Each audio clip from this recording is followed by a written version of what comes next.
अब हम आ जाएंगे अपने फंक्शन पे, कॉस एक्स पे, यानी कॉस फंक्शन हम ले रहे हैं।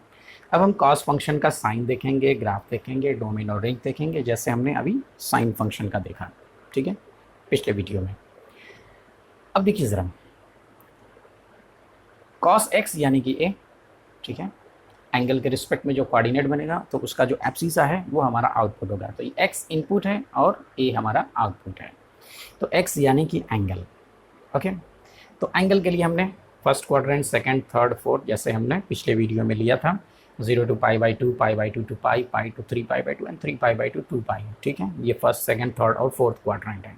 अब हम ए की वैल्यू देखेंगे। ये हमारा एक्स एक्सिस का पॉइंट है, ए जो आउटपुट मिलेगा वो हमारा वाई एक्सिस का पॉइंट होगा। तो ए, अब देखिए ए की वैल्यू 0 पे 1 है, ठीक है, और जब हम π/2 की तरफ जाएंगे तो ये वैल्यू 0 हो जाएगी, ठीक।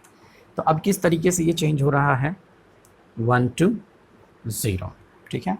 पहले इसकी वैल्यू 1 थी, उसके बाद इसकी वैल्यू क्या हो जाएगी, 0 हो जाएगी, ठीक। अब इसके बाद हम देखेंगे π/2 to पाई। तो π/2 to पाई, π/2 to पाई, पहले इसकी वैल्यू 0 थी, 0 के बाद अब इसकी वैल्यू क्या हो जाएगी, -1 हो जाएगी, ठीक है, ओके। ये एक्स एक्सिस का पॉइंट है, इस फिगर में एक्स एक्सिस का पॉइंट है, लेकिन ग्राफ कॉस एक्स के लिए जो एक्स एक्सिस का पॉइंट है वो आउटपुट है, ठीक है। आप इसमें कंफ्यूज मत होइएगा कि यहाँ पे तो हम एक्स एक्सिस का पॉइंट ले रहे हैं, वो एक्स एक्सिस हम कह रहे हैं कि ये वाई एक्सिस का पॉइंट है, इससे मतलब नहीं है। ये तो डिफिनेशन है फंक्शन की ना। जो वाई एक्सिस पे पॉइंट मिलेगा वो साइन का आउटपुट होगा, और जो एक्स एक्सिस पे पॉइंट मिलेगा वो कॉस का आउटपुट होगा, ठीक है। एक्स एक्सिस से वाई एक्सिस के पॉइंट यहाँ पे नहीं बन रहे हैं, ठीक है। आप ये बात समझ लीजिएगा कि ए से बी नहीं बन रहा है, यहाँ पे एंगल से ए और बी बन रहा है। जब ये एंगल चेंज होगा तो उस वक्त ये कोऑर्डिनेट चेंज होगा, तो वहाँ पे हम ए और बी डिसाइड करेंगे कि ए क्या होगा और बी क्या होगा। इसलिए आप यहाँ पे बिल्कुल कंफ्यूज मत होइएगा कि हमने साइन फंक्शन में वाई के पॉइंट्स को वाई पे रखा था, तो हम यहाँ पे एक्स के पॉइंट को वाई पे क्यों रख रहे हैं। इसमें कंफ्यूजन की बात नहीं है, ठीक है। फंक्शन की डिफिनेशन है, डिफिनेशन के अकॉर्डिंग हम आउटपुट का सिलेक्शन कर रहे हैं। वो आउटपुट जो आउटपुट होगा वो फंक्शन के ग्राफ के लिए वाई एक्सिस का पॉइंट ही होगा, ओके। तो अब यहाँ पे ये अलग बात है कि यहाँ पे जो एक्स एक्सिस का पॉइंट है वही फंक्शन का आउटपुट है ना। बात आप समझ रहे हैं ना। यहाँ पे एक्स और वाई एक्सिस के जो पॉइंट हैं उनका रिलेशन एंगल से है, एंगल से उनका रिलेशन है, ठीक है। चलिए, ओके। तो कंफ्यूज मत होइएगा। अब यहाँ पे जब हम π/2 से पाई की तरफ चलेंगे, यानी π/2 से पाई की तरफ चलेंगे, तो जो ए की वैल्यू है वो 0 to -1 हो जाएगी, 0 to -1 हो जाएगी। और इसके बाद हम जब पाई से 3π/2 की तरफ चलेंगे तो ये वैल्यू -1 to 0 हो जाएगी, ठीक, -1 to 0, ठीक है, यानी कोऑर्डिनेट का पहला पॉइंट। अब जब हम 3π/2 to 2 पाई चलेंगे तो ये वैल्यू आपकी हो जाएगी 0 to 1, 0 to 1, ठीक है। पिछले वीडियो को आप अच्छे से देखेंगे तो ये बड़ी आसानी से आपको समझ में आएगा। अब यहाँ पे देखिए 1 to 0 ये सभी पॉजिटिव वैल्यू हैं, 0 to -1 इसमें सभी नेगेटिव वैल्यू होंगी, और -1 to 0 इसमें भी सभी नेगेटिव वैल्यू होंगी, और 0 to 1 ये पॉजिटिव वैल्यू है, ठीक। तो हम ये कह सकते हैं कि फर्स्ट क्वाड्रेंट में कॉस की वैल्यू फर्स्ट क्वाड्रेंट के अंदर पॉजिटिव है, सेकंड क्वाड्रेंट के अंदर नेगेटिव है, थर्ड क्वाड्रेंट के अंदर नेगेटिव है, और फोर्थ क्वाड्रेंट के अंदर पॉजिटिव है। अब देखिए, अब ये पॉइंट जो है हमने वहाँ से लिया है, ठीक है। एंगल इनपुट है और ए की वैल्यू आउटपुट है, जो कि वाई एक्सिस पे रिप्रेजेंट किया जाएगा।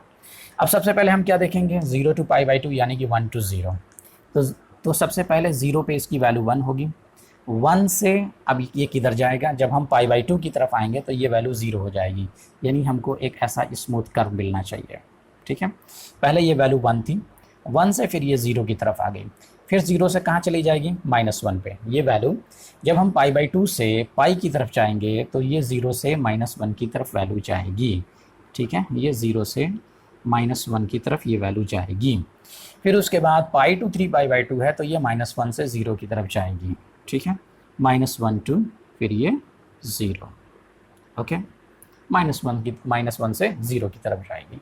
फिर उसके बाद हम जब 3π/2 से 2π की तरफ चलेंगे, यानी कि 3π/2 से 2π की तरफ चलेंगे, तो ये वैल्यू 0 से 1 की तरफ जाएगी। ठीक है, तो पहले ये वैल्यू 0 थी, जब हम π/2 की तरफ चलेंगे तो ये वैल्यू बढ़ते बढ़ते किधर जाएगी, 1 की तरफ हो जाएगी। ठीक, तो ये ग्राफ का 1 साइकिल कंप्लीट हुआ, यानी कि 0 to 2π ये कंप्लीट हो गया है। अब हम ज़रा देखें, यहाँ से आते हैं -2π to -3π/2, -2π to -3/2। अब हम चल रहे हैं, ये जो एंगल निगेटिव एंगल लिया था जो क्लॉकवाइज डायरेक्शन में था, ठीक है, तो -2π to 3π/2, -2π से 3π/2 हमारा फर्स्ट क्वाड्रेंट है। तो फर्स्ट क्वाड्रेंट यानी कि ये वाला ग्राफ, ये फर्स्ट क्वाड्रेंट है। तो पहले यहाँ पे वैल्यू 1 रही होगी, 1 के बाद ये वैल्यू 3π/2 पे, ठीक है, यानी फर्स्ट क्वाड्रेंट में 1 से 0 हो जाएगी। फिर हम सेकंड क्वाड्रेंट में आएंगे, -3π/2 to π, -3π/2 to -π, -3π/2 to -π, तो ये वैल्यू 0 से -1 की तरफ जाएगी। ठीक है, तो ये वैल्यू 0 से -1 की तरफ जाएगी। फिर उसके बाद नेक्स्ट क्वाड्रेंट में ये वैल्यू -1 से 0 की तरफ जाएगी, तो ये वैल्यू -1 से 0 की तरफ जाएगी। फिर नेक्स्ट क्वाड्रेंट में ये वैल्यू 0 से 1 की तरफ जाएगी। ठीक है, तो ये भी साइन की तरह है ग्राफ है, इस तरीके से बनता जा रहा है, ऐसे घूमता जाएगा। ठीक है, ये आगे ऐसे घूमेगा, ये पीछे ऐसे जाएगा। ठीक, अब जब हम ग्राफ देख रहे हैं तो हम ये जानते हैं कि जैसे जैसे हम क्लॉकवाइज या एंटी क्लॉकवाइज घूमते जाएंगे हमारा एंगल चेंज होता जाएगा, एंगल चेंज होगा, पॉइंट चेंज होगा, पॉइंट चेंज होगा तो एक ही वैल्यू चेंज होगी। ठीक, तो जब पॉइंट चेंज होगा, अच्छा अब ये होगा ये कि हमारा एंगल चेंज होता रहेगा, पाई, 2π, 4π, 6π, 8π, इस तरीके से ये चेंज होता रहेगा, लेकिन वैल्यू रिपीट करेगी, वैल्यू रिपीट करती रहेगी। ठीक है, क्योंकि हमको 1 यूनिट रेडियस से बाहर जाना ही नहीं है। ठीक, हमारा जो सर्किल है वो 1 यूनिट रेडियस का है, उससे हमको बाहर जाना ही नहीं है। तो इसका मतलब ये हुआ कि जो ए की वैल्यू है वो बार बार रिपीट होती रहेगी, बी की वैल्यू जो है वो बार बार रिपीट होती रहेगी। तो हम ये कह सकते हैं कि साइन और कॉस की जो वैल्यू है वो बार बार रिपीट होगी। अब देखिए 0 से 2π के बाद वैल्यू फिर रिपीट करना शुरू करेगी, 2π से 4π तक सेम वैल्यू आएगी जो 0 से 2π तक थी। फिर उसके बाद 4π से 6π तक वैल्यू रिपीट करेगी। ठीक है, ओके, तो इसे आप कह सकते हैं कि जब फंक्शन की वैल्यू जिस पॉइंट के बाद रिपीट करती है उस पॉइंट को कहा जाता है पीरियड। ठीक है, वो फंक्शन का पीरियड होता है, एक सर्टेन पीरियड के बाद वो वैल्यू रिपीट करेगी। ठीक, तो हर फंक्शन के लिए अलग अलग पीरियड होता है। ओके, जैसे साइन का पीरियड 2π है, 2π के बाद वैल्यू रिपीट करेगी। कॉस का पीरियड 2π है, 2π के बाद वैल्यू रिपीट करेगी। अब यहाँ पे ज़रा देखें हम, अब हम इसके डोमेन की बात करें। ठीक है, डोमेन यानी एक्स एक्सिस के सभी पॉइंट हम देख रहे हैं कि 0 से लेकर के इनफाइनाइट तक हर पॉइंट पे ग्राफ बना हुआ है। ठीक, तो पूरा पॉजिटिव एक्स एक्सिस, पूरा निगेटिव एक्स एक्सिस इंगेज है, तो इसका डोमेन हो गया R। ठीक है, अब हम रेंज की बात करें। जब हम रेंज की बात करेंगे तो हम ये देखेंगे 0 से 1 तक ये वैल्यू जाती है, 1 के ऊपर नहीं जाएगी, 0 से -1 तक ये वैल्यू जाती है और -1 से नीचे ये वैल्यू नहीं आएगी। तो एक्स एक्सिस -1 to 1 इंगेज है। ठीक है, -1 से 1 के बीच की सभी वैल्यू मिलेगी, -1 भी मिलेगा, 1 भी मिलेगा। ठीक है, -1 से छोटी वैल्यू नहीं मिलेगी और 1 से बड़ी वैल्यू नहीं मिलेगी। ठीक है, तो हमारा जो इस वक्त रेंज हो जाएगा वो एक क्लोज इंटरवल होगा -1 to 1।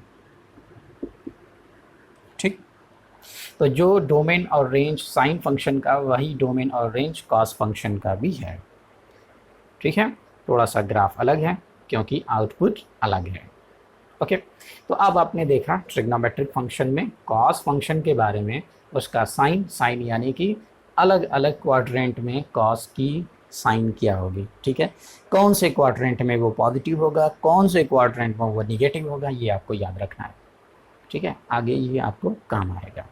ठीक है, देखिए घबराइएगा बिल्कुल नहीं कि मतलब अभी तक हम क्वेश्चन पे नहीं पहुँचे हैं, सिर्फ हम थ्योरी पढ़ रहे हैं।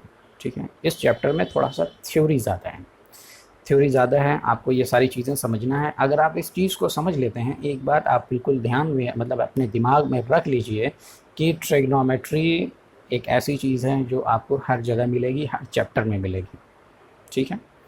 ओके, तो ट्रिग्नोमेट्री पे आपका कमांड होना चाहिए, ठीक है। इसको आप स्ट्रांगली जो है रीड कीजिए, इस पर कमांड कीजिए।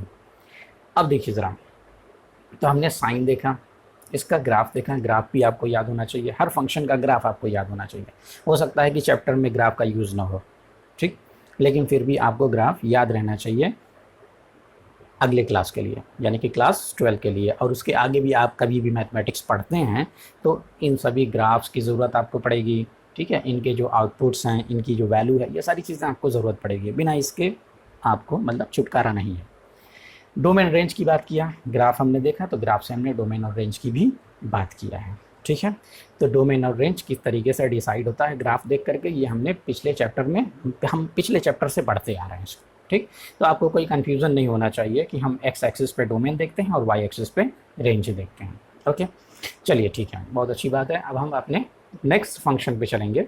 अभी हमने 2 फंक्शन देखा, पिछले वीडियो में साइन फंक्शन देखा, यहाँ पे हमने कॉस फंक्शन देखा। अब हम चलेंगे अपने नेक्स्ट वीडियो में नेक्स्ट फंक्शन के लिए। Okay, thank you very much.